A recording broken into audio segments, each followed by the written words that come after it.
Alright, people, so I've decided to do, instead of doing a regular YouTube video, I figured I'd do a live Periscope video here of Backlash 2016 predictions. Um, Now, I will get my SmackDown review up on my YouTube channel, and I will upload this video to YouTube as well, but I will get my SmackDown review up on my YouTube channel, probably tomorrow. But let's get into this predictions video here. So we have the first match, Ziggler versus Miz. Now, first off, most of these matches were, if not all of them, were poorly built too, because again, they don't give enough time to build up to the pay. I mean, these are pay-per-view matches. These are supposed to be way better than Raw, your average Raw match. These are supposed to feel important. These are supposed to have a good build to them, but instead they just, this doesn't really feel like a legitimate pay-per-view, as do most of their pay-per-views. I mean, it just feels like another. It's not like I'm really looking that forward to Backlash, as I'm sure most people aren't. So we have Ziggler versus Miz, and again, not well built too. I mean, they had a few good things. You could argue. I remember Ziggler and Miz cut a pretty decent promo. Yeah, somebody says first SmackDown pay-per-view is going to be lackluster, but here's hoping for the best. Yeah, I mean, you're hoping it's going to be good, but you're not expecting it to be good. And I'm not a fan of them having separate Raw and SmackDown pay-per-views, because that just leaves us with more shit that we have to watch. And we all know WWE doesn't produce good shit. So, I mean, it's just more shitty shit. So, Ziggler and Miz. I think Miz will win here. I don't even know if this is for the IC belt. Does anybody know if this is for the IC belt? But I cannot see Ziggler beating the IC champion. I see Miz winning here, because he is the IC champion, and they never seem that high on Ziggler. Even though they did put him in the championship match last pay-per-view, they just don't seem too high on Ziggler. So I see Miz winning here. I mean, I think we've seen this match a lot of times before, so I'm not looking too forward to it. And I think it'll be an all right match, because I mean, Ziggler and Miz aren't horrible wrestlers, but I'm not expecting a 5-star classic. Then we have Bray Wyatt versus Randy Orton. I mean, this could have been a pretty good match, a pretty good build too. I mean, you have two characters who are very similar, you could argue. So I mean, you could have had a good build to it. Yeah, people are commenting Randy. I do think Orton's going to win here, because they don't seem high on Bray Wyatt at all. I mean, I called the Wyatt family the jobber family for quite a while, because that's what they were. They were complete jobbers. Yeah, somebody said they aren't going to let him lose after the Lesnar beating. I see Orton winning. I don't think they're. Yeah, they seem more high on Orton than they do Bray. I mean, Bray, they've been, running right into the ground forever now. So I see Bray Wyatt winning here. The match, is it going to be good? I don't think so, because Orton, I think he's a boring and slow wrestler. But like I said, they could have had a pretty good build to this match. Again, if they would have had more time, they could have developed it more. But, I mean, they didn't really have any face-to-face. I mean, I just finished watching SmackDown for this week, and they had fucking a promo on, they had Bray cutting a promo backstage, and same thing with Orton. I mean, they weren't even face-to-face, were they? So, it's, somebody said if they built him up right, Bray could have had an Undertaker-type aura, but they jobbed him out big.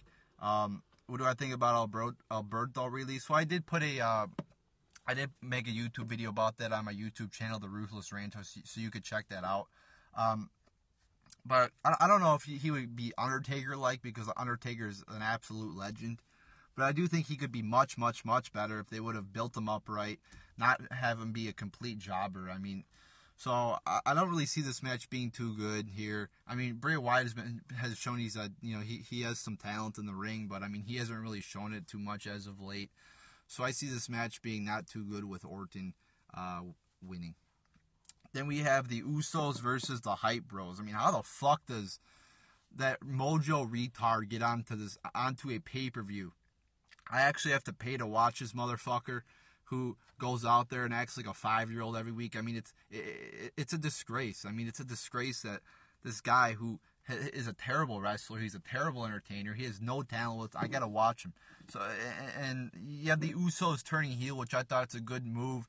They've been bland for years now, so that's a good move to turn them heel. Maybe they'll be actually a little bit better now. But we have the Usos versus the Hype Bros. Not looking too forward to this match. Yeah, somebody says it's a Styles Ambrose show. The rest of the card are fillers. Yeah, I mean, pretty much.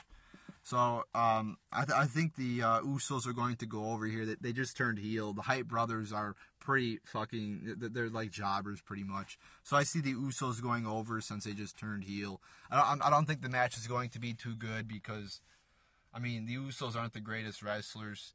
And, I mean, the Hype Bros, you know, I don't get hyped, I stay hyped. Well, you know, when I'm watching this show, you know, I don't get bored, I stay bored. And that's probably what we're going to be doing during this this fucking pay-per-view. We're going to be staying bored, you know, the whole fucking show. So, and this whole fucking match, too. So, I think the Usos are going to win. I'm not expecting the match to be that great. I'd expect it to be pretty short as well. I don't see this match being like 15, 20 minutes. I see it being like 10 minutes, if that. And then the winner goes on to face Slater and Rhino. So you'll have, in my opinion, the Usos versus Slater and Rhino. And I really don't think this is going to be too good a match here. Because, again, it's a tag match, typical tag match, and I don't see it being too good. So, and I'm not that big of fans of the Usos here, so we'll see how good it is. And this match is for the new SmackDown titles as well. So I don't know, but I mean, most tag matches in this company aren't too good. So I don't have too high of expectations for this match here. So yeah, I think Slater and Rhino are going to win though because the crowd has been behind them for quite a while now, and I really do hope they win because I mean Slater and Rhino, at least it's something new, it's something different. I mean they are kind of funny and shit, so I wouldn't mind them winning. But we'll see what the fuck happens there. Not expecting that match to be good either. Somebody said they're getting bored of this draft already. Yeah, me too. Like I said, it's just adding more and more content onto this show. I mean, it's ridiculous. It's ridiculous how much fucking content we gotta watch every fucking week. Then we have your Divas, for the Divas belt, the new Divas belt, Bliss, Lynch, Carmella, Naomi, Natalya, and Nikki. I actually think this is a good idea to put 6 of them together because it's something different, something new, and it's better than just your average fucking, we're going to have Nikki Bella versus Naomi for the belt. At least, you know, this is unpredictable. It's 6 people in there. Somebody said they would love Nikki to win. I don't really think so. I mean, I think Nikki's pretty fucking boring in the ring. I'm not really a big Nikki Bella fan. I mean, looking at this list of people here, nobody really jumps out as too good. Somebody said, did you think it was ridiculous back when Eddie and Kurt Angle were on SmackDown? I mean, I didn't, the draft, I didn't really watch it back then, so I mean, it's hard for me to comment on something that happened that long ago. I wasn't watching back then, so I'm sorry, but I don't really know. But I mean, looking through this list, there's nobody that really sticks out at me that would make a great champion here. So I don't really give a shit who wins. I mean, the divisions the Divas division will continue to suck cock. So I mean, I don't really care who wins, and whoever wins, it's not going to change the direction of the division majorly. Who do I think is going to win? Probably Nikki Bella because, I mean, they just brought her back. So I'm going to predict her to win. I mean, it's pretty much a crapshoot, you could argue. Somebody said, do you think Angle will be back for WrestleMania? I don't know. You know, I don't think so because we've been hearing for years and years, Kurt Angle might come back, and he hasn't come back. We'll see. I really doubt he'll be wrestling because he is getting up there and he does have a lot of injuries. So I don't think he'll be wrestling. Maybe an appearance, but I don't think he'll be wrestling. Somebody said they find it weird how Carmella was a face and now she's a heel. I mean, I agree. That happens a lot with this company. I mean, one week somebody, you know, it's like they get confused. It's like, you know, one week somebody's a heel, then just out of nowhere they're a baby face or vice versa. I mean, it's pretty weird. And I think this match actually might be, good. Because there are 6 people in here, so there might be a lot of action. It might be fast-paced, so But no matter what happens in this match, I still predict the Divas division to suck and be boring and be illogical. So then we have your I guess, main event, Ambrose versus Styles. Somebody predicts Natalya will win. I mean, that is possible, but, I mean, they haven't really given Natalya too many opportunities. They haven't really pushed her too much for a while now, so I don't think she's going to win, in my opinion. But we'll see. Then we have Ambrose versus Styles. I think Styles is going to win here. I mean, somebody said, what do I think of the new aggressive Bo Dallas? I mean, I don't really like him. He was part of the what do you call, the social outcast for a while, so he was basically a jobber, and now he just comes out here out of nowhere and he faces a jobber and beats him. I mean, what was, he was a little bit more aggressive. Why? Because he threw his opponent into the ring post. I mean, I don't know. It's like, this is nothing we've ever seen. Oh my God, he was actually aggressive. He was aggressive, whatever the fuck. It's not like that's anything impressive or anything new or anything that made me go, wow, that was so impressive. He beat a jobber in 40 seconds that we've never heard of. He beat a nobody in 40 seconds. Oh my God, that's so much better than what we've been seeing from him in the Social Outcast, or what we've been seeing on Raw for the past, recently. I didn't really like it. I thought it was weird and not good at all. It didn't do anything for me.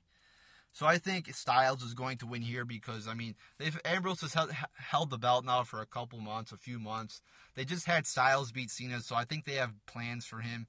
I think he would make a good champion. People like him. He's a good wrestler. He's a good talker. Like I said, WWE seems high on him because, they just made him go over Cena clean. Not many people do that. Somebody said that's what they used to do in the 80s and 90s, but build up a superstar by having them smash a jobber. Well, this isn't the 80s or 90s anymore. I don't know if you like that concept or not, but it doesn't work for me. Oh my God, he went out there and he beat a fucking nobody. I mean, what does that prove? It doesn't prove anything. It's the same thing with Braun Strowman. He goes out there and he beats a jobber every week. It's not that impressive to me. Have him go out there and at least beat somebody who's a little bit relevant. Not a fucking... oh, Joe Schmo. I mean, it's not...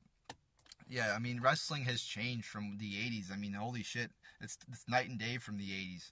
I mean, people, thought it was more real in the 80s than they do now. So, I mean, you can't really take an 80s concept and apply it to now all the time. I mean, maybe with certain things, but not everything. So, like I said, I think this is going to be a good match, too.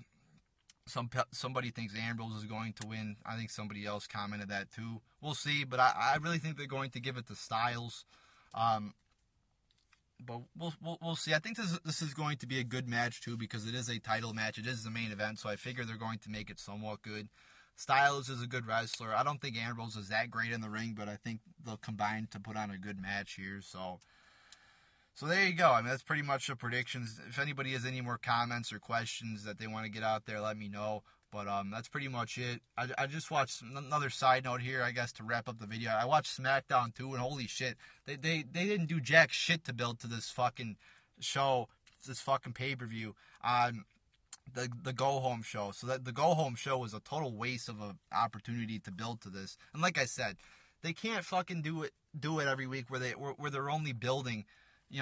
Having 3 weeks to build to the fucking pay-per-view. I mean, it's not enough time. Even like a month, I don't even think is enough time. They should really have 6 or 8 weeks to build to these pay-per-views to make them seem much more important, have a legitimate build, etc., etc., etc. So there you go, people. There's your Backlash 2016 predictions. I think this show is going to be not too good. I mean, there's not many matches on this show that I'm looking that forward to. And like I said, the build sucks, so maybe there'll be some good wrestling. I don't fucking know, but I'm not expecting this to be that good a show. So there you go, people. There's your 2016 Backlash predictions.